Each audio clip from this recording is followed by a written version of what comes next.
सराव संच 1.2 पाहूयात आपण. त्यामधला पहिला प्रश्न आहे, खालीलपैकी कोणते संच समान आहेत व कोणते नाही ते कारण लिहा. ए हा संच असा संच आहे की 3x - 1 = 2. संच बी हा एक्सचा असा संच आहे की एक्स ही नैसर्गिक संख्या आहे पण एक्स मूळही नाही आणि संयुक्तही नाही. संच सी हा अशा एक्सचा संच आहे की एक्स हा घटक आहे एनचा आणि एक्स हे लहान आहे 2पेक्षा. आता सर्वप्रथम हे तिन्ही संच इथे या ठिकाणी गुणधर्म पद्धतीने जे दिलेले आहेत ते आपण सर्वप्रथम यादी पद्धतीने करू. आता हा संच ए संच आपल्याला जर यादी पद्धतीने लिहायचा असेल तर ए संच हा अशा एक्सचा संच आहे की 3x - 1 = 2 आणि की ती ठेवल्यानंतर या 3x - 1 या समीकरणाची किंमत 2 येते. आता प्रथम आपण एक्सच्या ठिकाणी 1 ठेवून बघूयात. म्हणजे काय येईल बघा, 3 × 1, कारण 3 आणि एक्स याच्यामध्ये गुणिलेचं चिन्ह असतं. -1 = 2 म्हणजेच काय आलं, 3 × 3 - 1 = 2 म्हणजे 2 = 2 येते. 3 - 1 = 2 येते. याचाच अर्थ या एक्सच्या ठिकाणी 1 ही किंमत योग्य आहे. म्हणजे संच ए मध्ये घटक येणार आहे तो 1. आता पुढचा संच आहे बी हा अशा एक्सचा संच आहे की एक्स ही नैसर्गिक संख्या आहे पण एक्स मूळही नाही आणि संयुक्तही नाही. आणि मग मूळही नाही आणि संयुक्तही नाही अशी एक ही संख्या आहे, कारण ए संख्या मूळही नाही आणि संयुक्तही नाही. आता सी हा अशा एक्सचा संच आहे की एक्स हा एनचा घटक आहे. एन म्हणजे नैसर्गिक संख्या, नैसर्गिक संख्याचा तो घटक आहे आणि एक्स हे लहान आहे 2पेक्षा. आता आपल्याला माहीत आहे की नैसर्गिक संख्येची सुरुवात 1 पासून होते. म्हणजे सर्वात लहान नैसर्गिक संख्या ही 1 आहे आणि आपल्याला एक्स अशी हवी आहे की 2पेक्षा ती लहान आहे. म्हणजे याच्यामध्येही घटक कुठला येणार, 2पेक्षा लहान संख्या. 2पेक्षा लहान नैसर्गिक संख्या 1 आहे. मग बघा आता एमध्ये पण एकच घटक आहे तो म्हणजे 1. संच बीमध्ये पण एक घटक आहे तो म्हणजे 1. संच सीमध्ये पण घटक एकच आहे तो म्हणजे तिन्ही संचातील घटक एकच आहेत, नेमके तेच आहेत. आणि म्हणून या ठिकाणी संच ए, संच बी आणि संच सी हे समान आहेत. का ते कारण लिहा. आता ए बरोबर समसंख्या ए बरोबर सम असलेल्या मूळ संख्या. म्हणजे ए मध्ये कोणते घटक येतील बघा, सम असलेल्या मूळ संख्या. आता सम असलेली मूळ संख्या कोणती आहे, 2. 3 जर घेतली तर ती विषम आहे. त्यामुळे संच ए मध्ये कोणता घटक येतो, फक्त 2, कारण 2 ही एकच सममूळ संख्या आहे. आता इथे बघ आहे, कारण 2 ही एकच सममूळ संख्या आहे आणि म्हणून संच ए मध्ये घटक जो आहे तो म्हणजे 2. आता संच बी पाहूयात आपण. संच बी हा अशा एक्सचा संच आहे की 7x - 1 = 13. म्हणजे आता या ठिकाणी आपल्याला एक्सची किंमत अशी काढायची आहे की ती किंमत या ठिकाणी ठेवल्यानंतर 7x - 1 या समीकरणाची किंमत 13 आली पाहिजे. मग आता आपण एक्सच्या इथं पहिल्यांदा जर 1 घातलं तर उत्तर किती येईल बघा, 7 × 7, 7 - 1 = 6. बरोबर आहे. पण आपल्याला 13 उत्तर आलं पाहिजे. मग आपण 2 घालून बघूयात. आता 7 × 2 - 1, 7 × 2 = 14, 14 - 1 = 13. म्हणजे एक्सच्या इथं 2 घातलं की उत्तर 13 येते. म्हणजे ह्या संच बी मध्ये जो घटक आहे तो असणार आहे 2, कारण एक्सची किंमत 2 आली. मग संच ए मध्ये पण घटक 2 आहे, संच बी मध्ये पण घटक 2 आहे. म्हणजे दोन्ही संचातील घटक नेमके तेच आहेत आणि म्हणून संच ए व संच बी समान आहेत. म्हणजे ए बरोबर बी. प्रश्न तिसरा, खालीलपैकी कोणते संच रिक्त आहेत ते कारण लिहा. बघा, आता पहिलं उदाहरण बघूया. बघा, संच ए हा एच्या अशा संख्यांचा संच आहे की ए ही शून्यापेक्षा लहान असणारी नैसर्गिक संख्या आहे. आता नैसर्गिक संख्या म्हणजे आपल्याला माहीत आहे, नैसर्गिक संख्या कुठल्या असतात? 1, 2, 3, 4. तर शेवटची नैसर्गिक संख्या आपल्याला सांगता येत नाही आणि सर्वात लहान नैसर्गिक संख्या ही 1 आहे. मग ए ही शून्यापेक्षा लहान असणारी नैसर्गिक संख्या आहे. मग शून्यापेक्षा लहान असणारी नैसर्गिक संख्या आहे का? नाही. म्हणजे या ए संच जो आहे तो आपण असं मानणार, कारण या संचामध्ये एकही घटक येणार नाही आणि म्हणून संच ए हा रिक्त संच आहे. कारण रिक्त संच कशाला म्हणतात? तर ज्या संचामध्ये एकही घटक नसतो त्याला म्हणतात रिक्त संच. आता दुसरं बघा, बी हा अशा एक्सचा संच आहे की एक्स वर्ग बरोबर 0.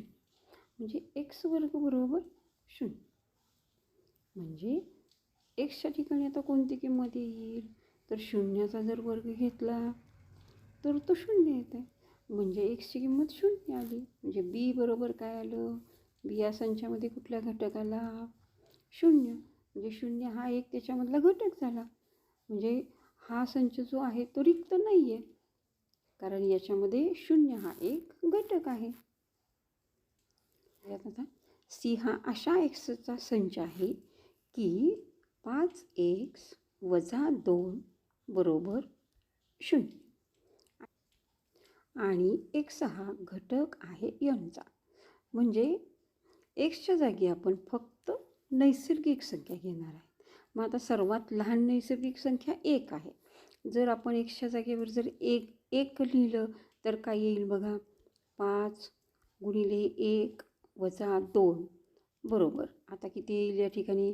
5 गुणिले 1 5 आणि त्याच्यातून 2 वजा केले की उत्तर आलं 3. 0 येते का? आपल्याला उत्तर 0 यायला पाहिजे. म्हणजे सर्वात लहान किंमत जर घातली तर उत्तर 3 येते. जर 2 घातली तर किती येईल? 5 गुणिले 2 5 दुणे 10 10 वजा 2 म्हणजे 8 येईल. याचा अर्थ अशी कोणतीही नैसर्गिक संख्या नाही आहे की जी या समीकरणामध्ये घातल्यानंतर त्याचं उत्तर 0 येते. म्हणजेच या सी संचामध्ये एकही घटक येणार नाही आणि म्हणून हा जो सी संच आहे तो रिक्त संच आहे. सी बरोबर याच्यामध्ये एकही नैसर्गिक संख्या अशी नाही की ज्याची या समीकरणात किंमत घातल्यावर उत्तर 0 येत आणि म्हणून संच सी हा रिक्त संच आहे. बरं, ठीक आहे. प्रश्न चौथा, खालीलपैकी कोणते संच शांत आणि कोणते अनंत आहेत ते कारण लिहा. आता शांत संच म्हणजे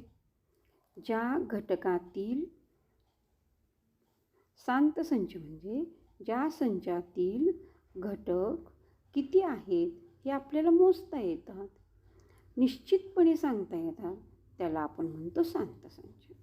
आणि अनंत संचामध्ये जे घटक असतात ते घटक अमर्याद असतात. त्यांच्यामधला शेवटचा जो घटक आहे तो आपल्याला सांगता येत नाही. त्यांच्या घटकांची संख्या अनंत असते आणि म्हणून त्याला म्हणतात अनंत संच. आता बघूयात आपण. संच ए हा अशा एक्सचा संच आहे की एक्स हे 10 पेक्षा लहान आहे आणि एक्स ही नैसर्गिक संख्या आहे. मग संच एमध्ये कोणते घटक येतील? तर एक्स ही नैसर्गिक संख्या आहे. मग पहिली नैसर्गिक संख्या आपल्याला माहीत आहे 1. 1 नंतर 2, 3, 4, 5, 6, 7, 8 आणि 9. कारण एक्स हे 10 पेक्षा लहान आहे आणि 10 पेक्षा लहान नैसर्गिक संख्या 9 आहे. म्हणजे या संचातला सुरुवातीचा घटक 1 आहे, शेवटचा घटक 9 आहे. आणि याच्यामध्ये घटकांची यादी संपते.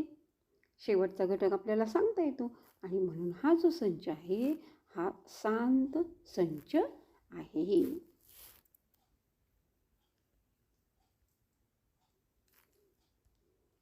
दुसरं उदाहरण बघा. बी हा अशा वायचा संच आहे की वाय हे ऋण 1 पेक्षा लहान आहे आणि वाय ही पूर्णांक संख्या आहे. आता पूर्णांक संख्याचा संच आपण आय या अक्षराने दाखवतो. आणि पहिल्यांदा पूर्णांक संख्या संचामध्ये कुठले घटक येतात तर 0, धनसंख्या 1, 2, 3 आणि शेवटचा घटक आपल्याला यातला सांगता येत नाही. आणि या प्रत्येक संख्येची विरुद्ध संख्या म्हणजे ऋण 1, ऋण 2, ऋण 3, ऋण 4 आणि इकडे सुद्धा अनंतपर्यंत संख्या. आता आपल्याला माहिती आहे की पूर्णांक संख्यामध्ये आपण संख्यारेषेचा अभ्यास केला. तर संख्यारेषा या डावीकडून उजवीकडे मोठ्या होत जातात, वाढत जातात. याचा अर्थ काय तर ऋण 4पेक्षा ऋण 3 मोठा आहे, ऋण 3पेक्षा ऋण 2 मोठा आहे, ऋण 2पेक्षा ऋण 1 मोठे आहेत आणि ऋण 1पेक्षा 0 मोठा आहे. आणि इकडचं आपल्याला माहिती आहे 0पेक्षा 1 मोठा, 1पेक्षा 2 मोठे. आता आपल्याला प्रश्न असा विचारला आहे की बी हा संच अशा वायचा संच आहे की वाय ही संख्या लहान आहे ऋण 1पेक्षा. म्हणजे ऋण 1पेक्षा लहान आता कुठल्या संख्या आहेत याच्यामध्ये तर ऋण 2, ऋण 3, ऋण 4, ऋण 5, ऋण 6 आणि यातला शेवटचा घटक आपल्याला सांगता येत नाही आणि म्हणून संच बी हा अनंत संच आहे. बघा बीमध्ये कुठले घटक येतात तर बी बरोबर संच बी बरोबर ऋण वाय हा ऋण 1पेक्षा लहान आहे. मग ऋण 1पेक्षा लहान ऋण 2 आहे, ऋण 2पेक्षा लहान ऋण 3 आहे, ऋण 3पेक्षा लहान ऋण 4 आहे आणि असंच शेवटची संख्या शेवटचा घटक आपल्याला सांगता येत नाही आणि म्हणून संच बी हा अनंत संच आहे. आता तिसरं उदाहरण बघा. सी तुमच्या शाळेतील 9वीमधील सर्व विद्यार्थ्यांचा संच. आता तुमच्या शाळेतील 9वीमधील सर्व विद्यार्थ्यांचा संच म्हणजे 9वीमधील सर्व विद्यार्थ्यांची आपण यादी करू शकतो. त्यातला सुरुवातीचा शेवटचा घटक आपण सांगू शकतो. म्हणजे या हा जो संच आहे तो मर्यादित आहे आणि म्हणून संच सी जो आहे तो शांत संच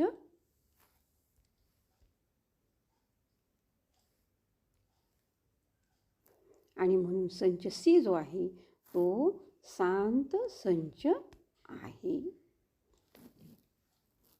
चौथा, तुमच्या गावातील रहिवाशांचा संच. आता आपल्या गावामध्ये कोण कोण राहते त्यांचीही आपण यादी करू शकतो आणि म्हणून संच तुमच्या म्हणून हा जो संच आहे तो सुद्धा कसला आहे शांत संच आहे. आता पुढचं उदाहरण बघा. प्रयोगशाळेतील उपकरणांचा संच. आता आपल्या प्रयोगशाळेमध्ये कोणती कोणती उपकरणं आहेत याचीही आपण यादी करू शकतो आणि म्हणून प्रयोगशाळेतील उपकरणांचा संच हा सुद्धा कसला आहे शांत संच आहे. पूर्ण संख्या संच. आता पूर्ण संख्या संच ह्या कुठल्या आहेत बघा. डब्ल्यू या अक्षरानं आपण पूर्ण संख्या संच दाखवतो आणि पूर्ण संख्या संचाची सुरुवात शून्यापासून होते. 0, 1, 2, 3 शेवटचा घटक आपण यातला सांगू शकत नाही आणि म्हणून हा पूर्ण संख्या संच हा अनंत संच आहे. आता चौथं, परिमेय संख्या संच. आता परिमेय संख्यासुद्धा असंख्य असतात, त्यांचीसुद्धा यादी संपत नाही आणि म्हणून परिमेय संख्यासुद्धा कशा आहेत अनंत संच आहेत. कारण सर्व नैसर्गिक संख्या या परिमेय संख्या असतात, सर्व पूर्ण संख्या या परिमेय संख्या असतात, सर्व पूर्णांक यासुद्धा कशा असतात परिमेय संख्या असतात आणि म्हणून परिमेय संख्याचा संच हा अनंत संच आहे.